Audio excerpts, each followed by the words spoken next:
গত 15 বছর ধরে এই সরকারটি আসলে ভোট ছাড়া কিভাবে আছে, এই কথার উত্তর দিতে গিয়ে সবসময় একটা শব্দ আমি ব্যবহার করেছি।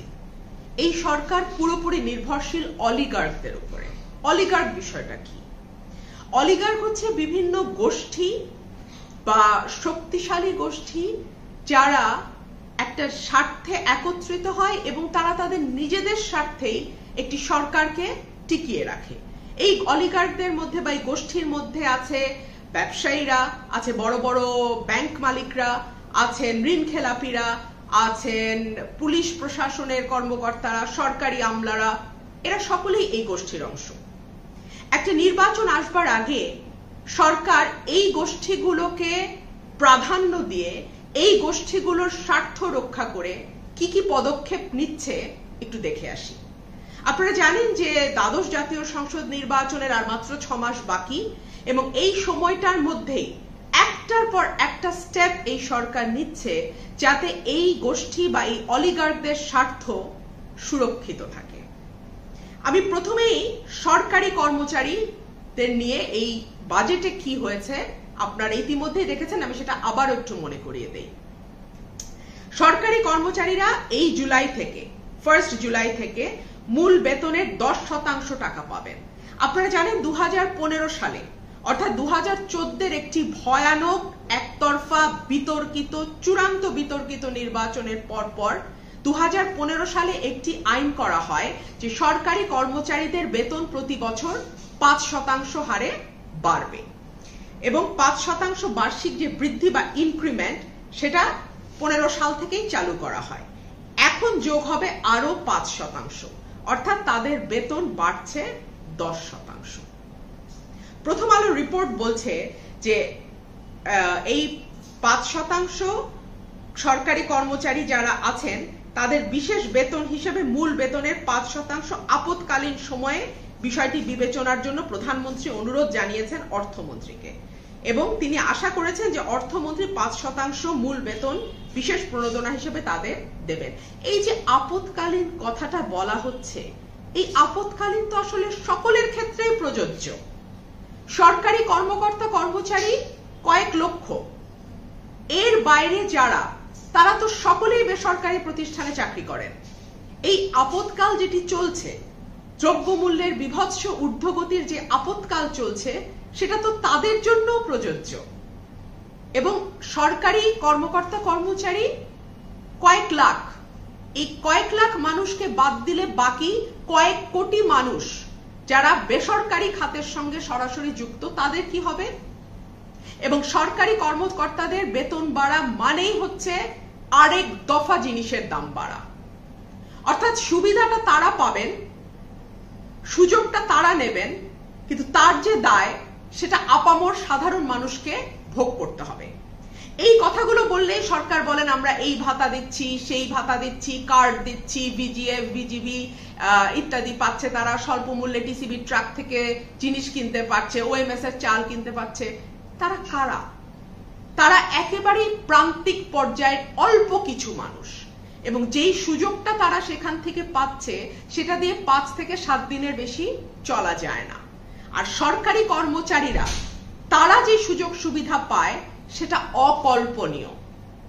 একেবারে রুট লেভেলের, একেবারে ইউনো পর্যায়ের একজন সরকারি কর্মচারী, শুধু তো বেতন তাদের হচ্ছে একটা জাস্ট চোখের দেখা মাত্র, তার উপরে ঘুষ, তার উপরে অন্যান্য সুযোগ সুবিধা, সরকারি গাড়ি, সরকারি বাড়ি এবং আরো যে সকল সুযোগ সুবিধা তারা পায় সেগুলো যদি আপনি একত্রিত করেন, তাদের এক একজনের পেছনে খরচ কয়েক লক্ষ টাকা ছাড়িয়ে যায়। অথচ আমাদের উদয় অস্ত পরিশ্রম করে যে সাধারণ মানুষগুলো যারা বেসরকারি খাতে সকাল 8টা থেকে নিয়ে বিকাল 5টা 6টা পর্যন্ত যাদের মানে একেবারে রক্ত ঘাম করা পরিশ্রম, তাদের কিন্তু ওই সীমিত টাকাটাই তাদের সম্বল। সুতরাং এই যে গুটি কয়েক মানুষের জন্য আপনি যে বরাদ্দটা দিচ্ছেন বাজেটে, এটা 4000 কোটি টাকার উপরে আসবে এই বরাদ্দ। এই 5% যে বাড়ছে তাদের প্রণোদনা, সেটা টোটালে গিয়ে 4000 কোটি টাকার মতন দাঁড়ায় এবং এই 4000 কোটি টাকা আপনি অল্প কিছু মানুষের হাতে তুলে দিচ্ছেন ঠিক ইলেকশনের আগে আগে, যাতে এই মানুষগুলো আপনাকে ঠিক 18-র কায়দায় আবারও নির্বাচনে টিকে থাকতে, নির্বাচনে ক্ষমতায় আসতে আপনাকে সাহায্য করে। এবং এই বিষয়ে বলা হচ্ছে যে বাড়তি 5% জন্য রাষ্ট্রীয় কোষাগার থেকে ব্যয় হবে 4000 কোটি টাকা, যেটা আমি বললাম। বাড়তি প্রণোদনা এককালীন নয়, প্রতি মাসের বেতনের সঙ্গে যোগ হবে। অর্থ বিভাগের চেষ্টা থাকবে জুলাই শেষে যখন জুলাই মাসের বেতন তুলবেন সরকারি কর্মচারীরা, তার মধ্যে বাড়তি প্রণোদনাটা দিয়ে দেওয়া যায়। জুলাইয়ের মধ্যে প্রক্রিয়া শেষ না হলে অগাস্টে গড়াবে, তবে বাড়তি বেতন জুলাই থেকেই কার্যকর হবে। এবং বলা হচ্ছে যে মূল্যস্ফীতিকে বিবেচনায় নিয়ে এই 5% বাড়িয়ে দেয়া হচ্ছে। মূল্যস্ফীতির চাপ কি শুধুমাত্র সরকারি কর্মচারীদের উপরে পড়ছে? আর বাংলাদেশের প্রধানমন্ত্রী কি শুধুমাত্র সরকারি কর্মচারীদের প্রধানমন্ত্রী? বাকি কয়েক কোটি মানুষ যারা বেসরকারি খাতে কাজ করে, তিনি কি তাদের প্রধানমন্ত্রী নন? এই তো গেল প্রণোদনার কথা। এবার দেখেন, সরকারি চাকরিজীবীদের সঙ্গে সঙ্গে স্বায়ত্তশাসিত এবং রাষ্ট্রীয় প্রতিষ্ঠানে যারা কর্মকর্তা কর্মচারী আছেন, তাদের ব্যাপারে নতুন কি আরেকটা আইন হচ্ছে। প্রণোদনা তো গেল, টাকার হিসাব তো আমি দিলাম। এবার দেখেন নতুন কি সুবিধা তারা পাবে। নতুন আইনে বলা হচ্ছে স্বায়ত্তশাসিত সংস্থা, রাষ্ট্রায়ত্ত প্রতিষ্ঠান এবং স্থানীয় সরকার প্রতিষ্ঠানে নিয়োজিত কর্মচারীদের বিরুদ্ধে দায়িত্ব পালনের সঙ্গে সম্পর্কিত কোনো মামলা হলে আদালতে অভিযোগপত্র গ্রহণের আগে তাদের কাউকে গ্রেপ্তার করতে হলে সরকার বা নিয়োগকারী কর্তৃপক্ষের পূর্বানুমতি লাগবে। এটা আগে শুধুমাত্র সরকারি কর্মচারীদের ক্ষেত্রে প্রযোজ্য ছিল।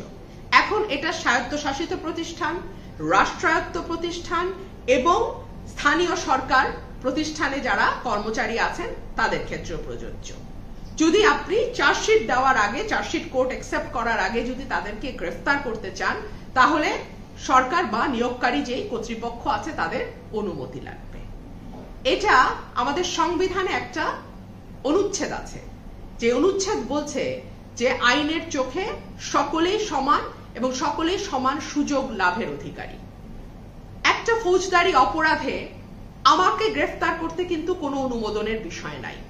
চার্জশিট কেন, এফআইআর হওয়ার সাথে সাথে আমাকে গ্রেফতার করা যায়। আর বাংলাদেশে এখন যে সংস্কৃতি চালু হয়েছে তাতে দেখা যায় আগে গ্রেফতার করে পরে একটা এফআইআর দায়ের করে কোনো মতে।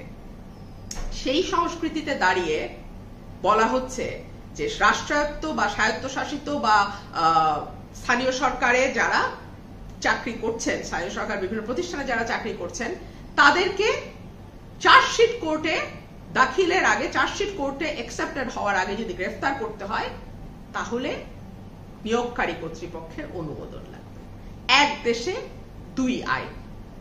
এক আইন সরকারি কর্মকর্তা কর্মচারী, রাষ্ট্রায়ত্ত প্রতিষ্ঠানে কর্মকর্তা কর্মচারী, স্বায়ত্তশাসিত প্রতিষ্ঠানে কর্মকর্তা কর্মচারীদের জন্য প্রযোজ্য, আর আরেকটা আইন আমাদের মতো আপামর জনসাধারণের জন্য প্রযোজ্য।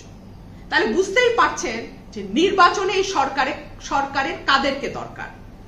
তাদের সরকারি কর্মকর্তা কর্মচারীদের দরকার, সুতরাং তাদের জন্য বাড়তি প্রণোদনার ব্যবস্থা করা হচ্ছে।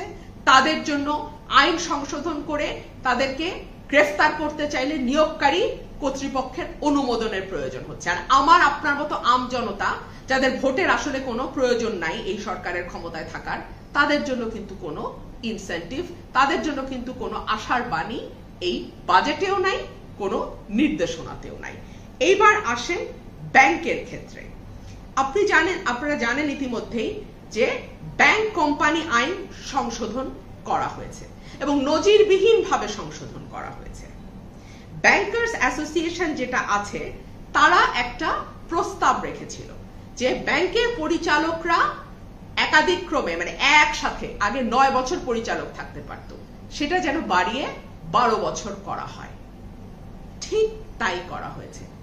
সংসদীয় স্থায়ী কমিটিতে যখন ব্যাংক কোম্পানি আইন সংশোধন নিয়ে আলোচনা হয়েছে, সেখানে এই প্রস্তাব অ্যাকসেপ্ট করা হয় নাই, বা 9 বছর থেকে 12 বছর করার কোনো প্রস্তাবনা গ্রহণ করা হয় নাই। কিন্তু আইনটি যখন পাশের জন্য সংশোধন, মানে ব্যাংক কোম্পানি আইন সংশোধন যখন আসলো সংসদে, তখন হঠাৎ করে একজন সাংসদ দাঁড়িয়ে দুটো সংশোধনী দিলেন। তার একটিতে বলা হলো যে ব্যাংক কোম্পানি যারা আছেন, মানে পরিচালক হিসেবে, তারা একসাথে 12 বছর পরিচালকের দায়িত্ব পালন করতে পারবেন। আরেকটি সংশোধন আনা হলো, সেটা হচ্ছে যে ব্যাংকে যারা আপনার ঋণ গ্রহীতা, ধরেন মাল্টি ন্যাশনাল মানে মাল্টি গ্রুপ মানে গ্রুপ অফ কোম্পানিজ যারা, তাদের একটা গ্রুপ যদি ঋণ খেলাপি হয়, এতদিন পর্যন্ত তাদের অন্য কোম্পানিগুলো ঋণ নিতে পারতো না। এখন একটা কোম্পানি ঋণ খেলাপি হলে শুধু সেই কোম্পানি ঋণ পাবে না, কিন্তু গ্রুপ অফ কোম্পানিজের মধ্যে অন্য যে কোম্পানিগুলো আছে তাদের ঋণ পাওয়ার ক্ষেত্রে আর কোনো বাধা রইল না। এর ফলে যেটা হবে, বাংলাদেশে খেলাপি ঋণ তো সরকারি হিসাব মতে 1,31,000 কোটি টাকা, এবং অর্থনীতিবিদরা বলছেন যে এই খেলাপি ঋণ, কার্পেটের নিচে লুকানো খেলাপি ঋণ, নানান ভাবে মামলা টামলা দিয়ে লুকিয়ে রাখা খেলাপি ঋণ যদি যোগ করেন, এই পরিমাণ 3 থেকে 4 লক্ষ কোটি টাকা। তো এই যে বিপুল অঙ্কের খেলাপি ঋণ, এই আইনের ফলে সেই খেলাপি ঋণ আরো বাড়বে। যেটা হবে যে যাদের গ্রুপ অফ কোম্পানিজ, অনেকগুলো কোম্পানি নিয়ে একটা গ্রুপ, তারা কি করবে, একটা দুটা কোম্পানি রেখে দেবে শুধু ঋণ নেওয়ার জন্য। তাদের কাজই হবে ঋণ নেওয়া খেলাপি হওয়া, ঋণ নেওয়া খেলাপি হওয়া, কারণ অন্য কোম্পানিগুলোর তো তাতে ঋণ নিতে কোনো বাধা আর থাকছে না।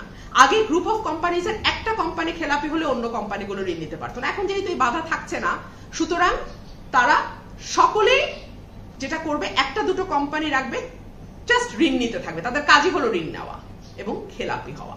সুতরাং খেলাপি ঋণ আরো বাড়বে, এবং আমার আপনার করের টাকা কিছু মানুষ, কিছু গোষ্ঠী এইভাবে তুলে নিয়ে মেরে দেবে। একইভাবে ব্যাংক কোম্পানি আইন 2018 সালেও কিন্তু পরিবর্তন করা হয়েছিল। আমি 2018 সালের নির্বাচনের সময় কি পরিবর্তন এসেছে আমি বলি। 18 সালের 16ই জানুয়ারি এক পরিবার থেকে 4 জন পরিচালক পদে থাকার বিধান রেখে ব্যাংক কোম্পানি আইন সংশোধন করা হয়। এর আগে এক পরিবার থেকে 2 জন থাকতে পারতেন পরিচালক পদে। 2018 নির্বাচনের আগে 2 জন থেকে 4 জনে বাড়ানো হয়, মানে অর্থাৎ এক একটা ব্যাংক এক একটা পরিবারের হাতে তুলে দেওয়ার ব্যবস্থা করা হয়। একই বছরের 1 এপ্রিল এক হোটেলে ব্যাংক উদ্যোক্তাদের সঙ্গে বৈঠক করে বেসরকারি ব্যাংকগুলো টাকার অভাব দূর করতে বাধ্যতামূলক নগদ জমার হার বা সিআরআর কমানোর সিদ্ধান্ত নেওয়া হয়।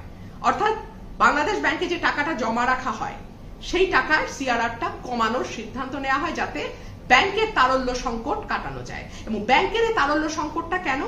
কারণ কিছু বড় বড় ড্রাগনের মতন, হায়নার মতন কিছু কোম্পানি টাকা মেরে দিছে, ঋণ নিছে, ফেরত দেয়, খেলাপি হয়ে গেছে।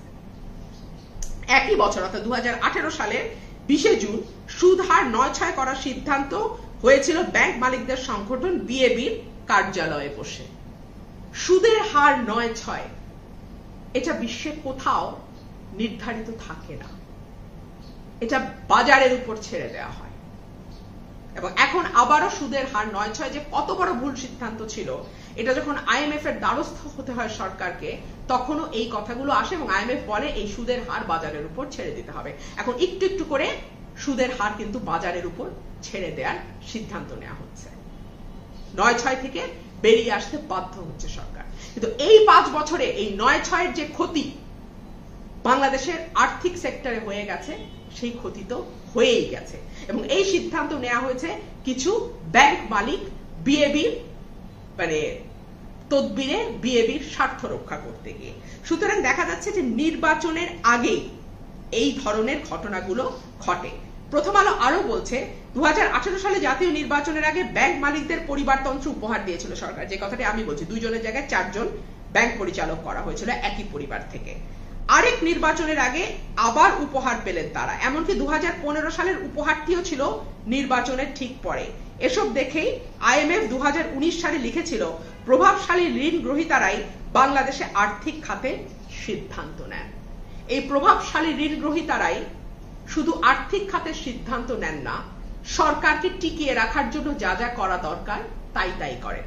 সে কারণেই জনগণের করের টাকা ব্যাংকে জমা হয়, জনগণের পকেটের টাকা ব্যাংকে জমা হয়, সেই টাকা অল্প কিছু গুটি কয়েক ব্যক্তি তুলে নিয়ে যান, 9-6 করেন, এই টাকাটা আর ব্যাংকে ফেরত আসে না। মানুষের সরকার যদি হতো, মানুষের ভোটের প্রয়োজন যদি হতো, তাহলে এইসব ঋণ খেলাপি লুটেরা চোরদের স্বার্থ না দেখে সরকার মানুষের স্বার্থ দেখত এবং নির্বাচন আসলে আরো আইন পাশ করতো যেটা জনমুখী, সাধারণ মানুষের উপকারে আসবে। কিন্তু না, যেহেতু এই সরকার এদের দ্বারা টিকে থাকে, এই সরকার এদের স্বার্থটাই বারবার দেখে।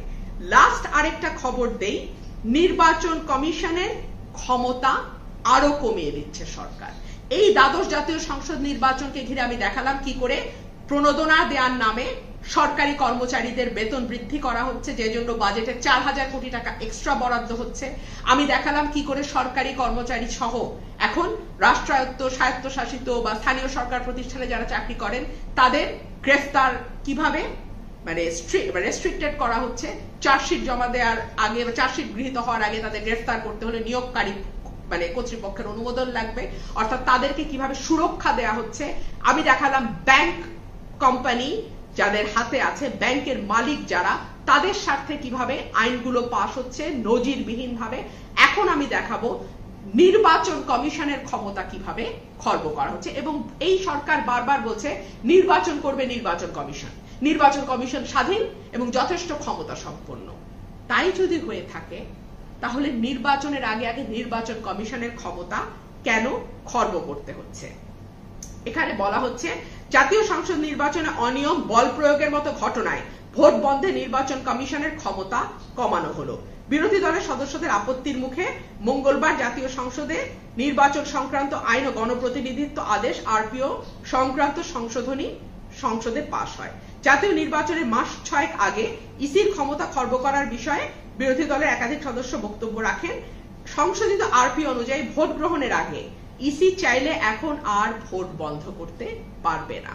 যতই অনিয়ম হোক, যতই কারচুপি হোক, যতই সহিংসতা হোক, যতই মারামারি হোক, শুধুমাত্র যেই কেন্দ্রে অনিয়মের অভিযোগ আসবে বা যেই কেন্দ্রে অনিয়ম হয়েছে বলে মনে করবে ইসি, সেই কেন্দ্র নির্বাচন সেই কেন্দ্রের ফলাফল তারা বাতিল করতে পারবে বা সেই কেন্দ্রের ফলাফল তারা স্থগিত করতে পারবে। কিন্তু পুরো নির্বাচন, পুরো আসনের ফলাফল স্থগিত বা ভোট আর বাতিল করতে পারবে না ইসি। অর্থাৎ ইসির হাত পা বেঁধে দেয়া, নির্বাচনে যারা সরকারকে ক্ষমতায় টিকিয়ে রাখবার জন্য কাজ করবে সেই কর্মচারী কর্মকর্তা, সরকারি কর্মচারী কর্মকর্তা এবং কিছু লুটেরা শ্রেণীর স্বার্থ রক্ষা করে একের পর এক আইন পাশ করাই প্রমাণ করে যে এই সরকার কিন্তু আবারও চেষ্টা করছে, আবারও তারা জনগণকে বাদ দিয়ে এই অলিগার্কদের দ্বারা ক্ষমতায় থাকবার চেষ্টা করছে। এবং নির্বাচন কমিশনের মতন যাদের ন্যূনতম মেরুদণ্ডও নাই, তাদের লেজ টেজ তো বহু আগেই কাটা হয়ে গেছে, এবার তাদের কান মাথা যা আছে সব কেটে আইন পাশ করছে সরকার, সো দ্যাট দ্বাদশ জাতীয় সংসদ যে নির্বাচনটি আসছে সেখানে তাদের আসতে আরেকবার ক্ষমতা আঁকড়ে থাকতে কোনো অসুবিধা না হয়। কারণ তাদের জনপ্রিয়তা বা তাদের যে অ্যাকসেপ্টেবিলিটি সেটা 15তে যা ছিল 18তে গিয়ে সেটা আরো তলানিতে নেমেছে, 24-এ গিয়ে সেটা মাইনাসে গেছে, শূন্যও না মাইনাসে গেছে। সুতরাং এখন তাদের আর কোনো লজ্জারও বালাই নাই, চক্ষু লজ্জারও কোনো বিষয় নাই। এক কান কাটা না হয় রাস্তার এক ধার দিয়ে চলে যাতে মানুষ না দেখে, দুই কান যে কাটা সে তো রাস্তার মাঝখান দিয়ে যাবে। সরকার এখন রাস্তার মাঝখান দিয়ে হাঁটছে, যে কোনো উপায় আবার নির্বাচিত হয়ে সংসদে যাবার চিন্তা করছে। নির্বাচিত তো নয়, যে কোনো উপায় তারা সংসদে আবার যাবার চেষ্টা